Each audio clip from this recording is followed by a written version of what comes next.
In a chamber of immense power, they just declared war on a species known only as humanity. They believe this will be their easiest victory. They are about to make the last mistake their empire will ever make. The Celestial Assembly was a place of solemn power. Representatives from over 800 starfaring civilizations filled the seats that curved across the amphitheater. The air hummed with the low murmur of 1,000 languages filtered through translation matrices. Ambassador Clorin of the Vexor Dominion approached the central dais, his chitinous plates reflecting the artificial light. 3 aides trailed behind, their arms laden with data slates. From his elevated position, Elder Xylos observed. His multifaceted eyes, aged by millennia, revealed nothing, but they missed no detail. He had witnessed this pattern before, a young, hungry power, drunk on conquest, blind to history. Esteemed assembly, Clorin's voice boomed, unnaturally confident. The Vexor Dominion comes before you to announce a necessary territorial expansion. A subtle shift moved through the crowd. Announcements were routine, but the ambassador's cadence carried a latent threat. We hereby claim the Solarius system and all celestial bodies within it. The indigenous, pre-warp species residing there will be peacefully resettled to worlds more suited to their developmental stage. A silence, thick and heavy, fell. Scholar Lyra, the chief curator of the Assembly Archives, fumbled her data orb. It hit the floor with a sharp crack that reverberated in the stillness. Her bioluminescent skin flickered from calm azure to frantic, pale silver. Her peoples tell for utter dread. The delegate from the Silicate Concordance, a being of living crystal, began inputting commands with escalating urgency. Restricted database access warnings flashed across his console. Ambassador Clorin, Elder Xylos' voice was a slow, grinding stone. Clarify, if you will. Several sectors bear that designation. Clorin grinned, revealing serrated mandibles. The system containing the third planet, known locally as Earth. Home to the bipedal species that calls itself humanity. A sound like shattering quartz echoed from the Geminate delegate. Its crystalline form deepened to a violent crimson, the universal hue for catastrophic, inescapable peril. Have you lost all reason? The roar came from Ambassador Gran of the Ursa clans, a massive, furred diplomat who now stood, hackles raised. Do you comprehend what you're proposing? Clorin's confidence was unshaken. I am proposing we exercise our natural right as a stronger civilization. They have barely left their own atmosphere. Their martial capacity is negligible. Our armadas will sweep them aside like dust. Resume your seat, Gran, Xylos commanded softly. The bear-like being complied, but his claws remained unsheathed. Scholar Lyra raised a trembling limb. Elder, I request access to the Historical Precautions Archive for immediate review. Denied, Xylos replied without pause. That knowledge is restricted by unanimous accord for profound cause. The KRL representative, a floating gas cloud being, pulsed with concerned ochre light. Ambassador, has your Science Council performed due diligence? Have you examined all available records? We have reviewed pertinent tactical assessments, Clorin dismissed. The humans possess no technology that threatens our fleets. They are ants before the might of the Vexor Dominion. Tactical assessments, whispered the delegate from the Philosopher's Guild. He speaks only of battlefield projections. Elder Xylos rose, his ancient frame audible. The chamber hushed. Ambassador Clorin, I ask for the final time. Is your dominion irrevocably committed to this course? Absolutely, Clorin stated. No hesitation. The Vexor have subjugated 47 species in the last century. Our war fleets are undefeated. One backward world will not mar that record. The elder's expression remained placid, but profound sorrow touched his eyes. So be it. The Assembly acknowledges your declaration. We will not intervene in this affair. You offer no support for our justified annexation. Clorin asked, bewildered by the neutrality. The Celestial Assembly will not sanction this action, Xylos affirmed. Nor will we oppose it. This matter is now solely between your dominion and the inhabitants of Solarius. A wave of urgent whispers broke out. Dozens of representatives began communicating with their home governments in a flurry. Furthermore, Xylos continued, his voice cutting through the din. Any species wishing to evacuate personnel from Vexerline space may do so immediately. Emergency transit will be facilitated. Chlorine certainly flickered. Elder, that is a drastic response to a simple consolidation of territory. This session is concluded. Xylos struck the resonant stone 3 times, its deep tones silencing all. As delegates streamed out, the conversations were frantic. Many were already issuing evacuation orders. Scholar Lyra approached the Elder's platform. Sir, shall I initiate the obituary archives? The ancient being looked at her with weary eyes. Yes, begin with a standard template for terminated civilizations. I fear the Vexa Dominion will require it shortly. How long do they have? She whispered. Their fleet mobilizes as we speak. Xylos replied. They will reach the Solarius periphery in 2 standard months. After that, he paused. I estimate the Vexa Dominion has 6 months of continued existence. At most. Should we warn them? They have been warned. The archives exist. Every member here knows why certain doors in the galaxy remain unopened. The Vexer have elected to ignore eons of collective wisdom. Now, they will learn the price of that arrogance. Meanwhile, Chlorine stood alone on the dais, confusion gnawing at his triumph. The reaction was illogical. His communicator chimed. A message from the Vexer's sovereign glowed. The armadas mobilize. Soon, Solarius will be ours, and our supremacy will be undeniable. Chlorine's smirk returned. The Assembly's fear was their weakness. The Vexer military was flawless.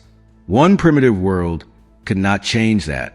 He did not see Lyra duplicating sealed archival files. He missed the silicate concordance, sending panicked alerts across the galactic net. The galaxy was quietly bracing for impact. Chlorine walked away, believing in an inevitable, easy conquest. He would learn. Deep beneath the Assembly, Lyra worked. Her species required no sleep, a trait perfect for an archivist. Tonight, she reviewed files sealed for 200 standard years. A hologram displayed a blue-green world. Earth. It looked tranquil, deceptively so. Computer, playback file Ultima, Human Integration Era, Year 1, she commanded. Historical annotation, a synthetic voice intoned. Records of first contact between galactic society and Homo sapiens. Warning, contains graphic conflict imagery. Lyra watched as the first alien armada, the Karvik Imperium, approached Solarius 2 centuries prior. They controlled hundreds of worlds, their technology capable of stellar demolition. Their initial assessment floated in the air. Species, human. Technological threshold, low. Industrial capacity, primitive. Military threat, nil. Projected resistance window, 3 solar cycles. Lyra's tendrils twitched. 3 cycles. The Karvik had been so sure.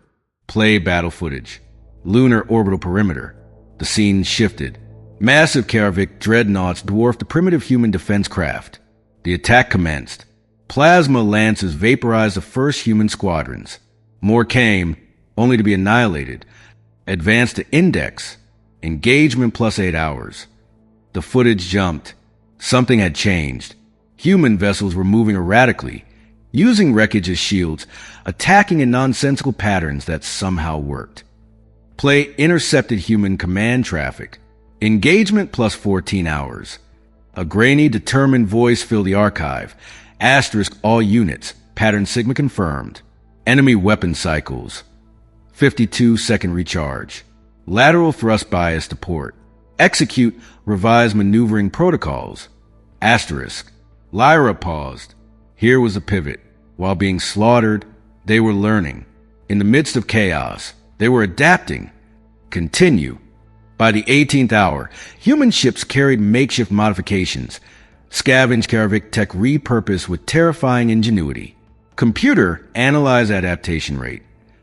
Human forces modified core combat systems 23 times during active hostilities. Adaptation rate exceeds all known parameters by 900%.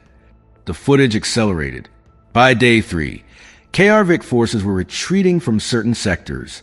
Command reports flooded in. Human resistance exceeds all models. Tactical adaptation instantaneous. Request immediate reinforcement. Play final engagement.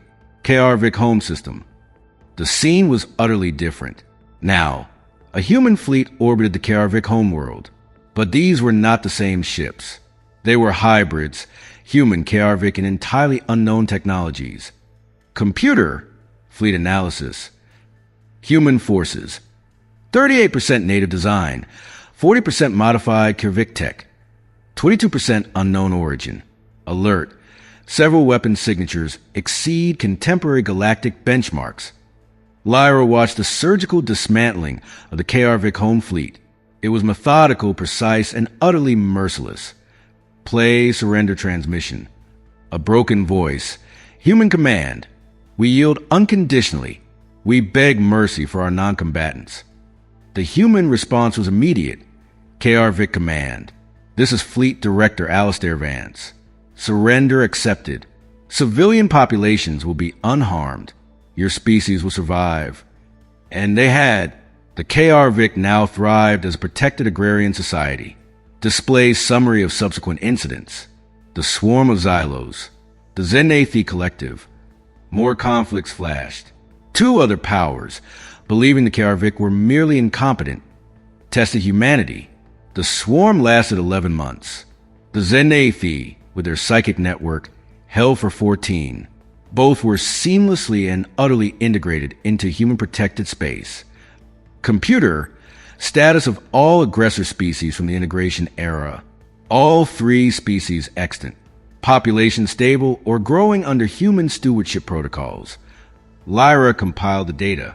3 major powers shattered. Not exterminated, but reformed. The lesson was clear. Humanity did not destroy.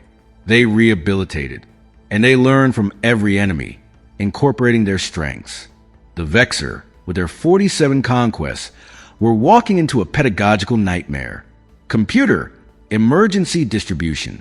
Archivist authorization Theta 7. Imminent civilizational collapse event. Override accepted. Preparing data packets. As files flew across the galaxy, Lyra added a note. Humanity does not wage war to annihilate. They wage war to educate. The curriculum is unforgiving, and graduation means your old life is over. Fleet Director Alistair Vance stood before the Solar Coalition Council, the Vexer ultimatum glowing before them. They give us 72 hours to abandon our worlds. General Anya Petrova, her face lined with scars from the asteroid belt skirmishes, let out a short, sharp laugh. They didn't check the historical briefings, did they? Apparently not, Vance replied. General, you have a response. Petrova opened the channel. This is General Petrova of the Soul Defense Corps to Vexer Dominion. Message received. Our answer is no. Any Vexer vessel crossing the Solaria's boundary will be met with force. Turn back. This is your only warning. Activate Contingency Atlas, Vance ordered. Director, a junior officer asked, Atlas is for existential threats. They just declared one. Vance said, turning to a star map, we've enjoyed quiet for 2 centuries. Time to remind the galaxy that our peace is a choice, not a constraint. Across human space, dormant systems awakened. Lunar railguns, buried for generations, hummed to life. Asteroid mining lasers were recalibrated for anti-ship warfare. Civilian transport ships began rapid militarization refits. But the most significant movement was beyond the frontier. Deep space exploration vessels, decades out of contact, received a recall code. On the bridge of the far horizon, Captain Aristhorn read the directive. All hands, we're going home. And we're not going back empty-handed. Their ships returned, but they were not the ships that had left. They were adorned with technologies gleaned from deep void ruins and silent, ancient protectors. The Vexer sovereign, Zer, stood on the bridge of the Eternal Conquest. His invasion fleet was a spectacle of power. The humans will witness true dominion, he proclaimed. Fleet Commander Vorlak approached, uneasy. My lord, our probes detect anomalous readings. Their defensive network is far more extensive than projected. Projections are for inferior species. Zer scoffed. He opened a channel. This is Sovereign's heir to human leadership. This is your final chance to submit. The response was from Vance. Sovereign's heir, you are in violation of protected space. Withdraw immediately. Zare laughed. You faced the unified might of 1,000 suns. You're pitiful. Alarms shrieked across the bridge. The tactical display erupted with new contacts. Hundreds, then thousands. They emerged from warp points that shouldn't exist, in formations that defied standard tactics. They were human, but their ships bristled with exotic, unrecognizable weaponry. Analysis, Vorlak demanded. Unknown technology. Energy signatures are impossible. Some readings match ancient theoretical concepts. A new voice crackled over the comms. Captain Thorne of the Far Horizon. Vexor flagship. You're right. We didn't build all this. We found it. We traded for it. We learned it from civilizations that were ancient when your species was crawling from the primordial soup. And we brought it all home for you. The battle was not a clash. It was a dissection. Exotic beams bypassed shields. Kinetic weapons struck from paradoxical angles.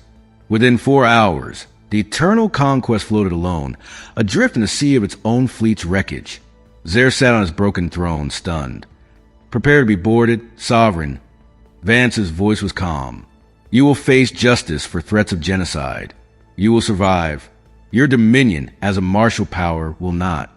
6 months later, former Sovereign Zare tended to a hydroponic garden on the colony world of New Promise. A human supervisor reviewed his yield. The numbers are good, Zare. Zare looked at the Vexor children playing nearby, safe and well-fed. It is a different kind of growth, he admitted. Back in Celestial Assembly, Elder Xylos addressed a hushed chamber. The lesson repeats. Humanity's restraint is not weakness. It is a disciplined choice. Challenging that choice invites a comprehensive correction. A delegate from a newly aggressive species, the Kraven, protested. Such concentrated power is a threat to galactic equilibrium. Admiral Vance's face appeared on the main display. Summoned. Delegate Krav. There is no equilibrium. There are species that coexist with humanity, and there are species that have been re-educated. The category you join is your sovereign choice.